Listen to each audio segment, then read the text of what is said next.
আমার সাংবাদিক ভাই এবং বন্ধুদের অভিনন্দন জানাই এই কারণে যে আমার নাম ঘোষণা হওয়ার পর সমস্ত অনেক সাংবাদিক আমাকে জিজ্ঞাসা করেছিলেন আমাকে কিছু বলার জন্যে। আমি সমস্ত সাংবাদিক বন্ধুদের আমি ধন্যবাদ জানাই, অভিনন্দন জানাই যে আমি যখন বলেছিলাম আমি এখনও চেয়ারম্যান হইনি, চেয়ারম্যান হওয়ার পর আমি আমার বক্তব্যটা রাখব, কারণ আমি শপথ না নিয়ে বলাটা আমার ঠিক হবে না। আমি আপনাদের প্রত্যেকের কাছে কৃতজ্ঞ যে আপনারা কেউ আমাকে ডিস্টার্ব করেননি, এটা আমার সবচেয়ে বড় পাওনা।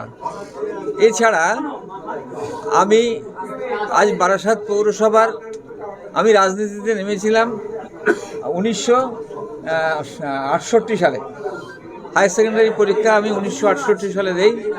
তারপরে গিয়েই ছাত্র পরিষদ আরম্ভ করি চৈতন্য কলেজে। তারপর থেকে আস্তে আস্তে আমার রাজনীতিতে প্রবেশ।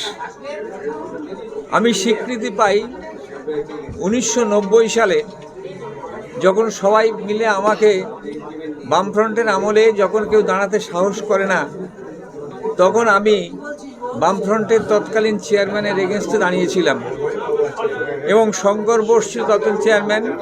শঙ্কর বোসকে হারিয়েছিলাম 1990 সালে। 1995 সালে তখন আমরা কংগ্রেস করতাম, আমাকে অপোজিশন লিডার করা হয়েছিল।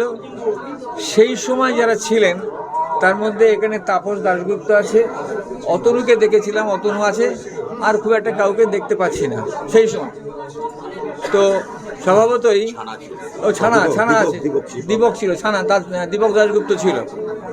আমরা সেই সময় বোর্ডে ছিলাম, যে কজন ছিলাম বামফ্রন্টের এগেনস্টে লড়াই করেছিলাম, আগামী দিনে করব। আজকে আমরা শপথ নিয়েছি, আমরা বারাসাতটাকে পরিচ্ছন্ন করব এবং সবুজায়ন করব। এই হচ্ছে আমাদের বিষয়।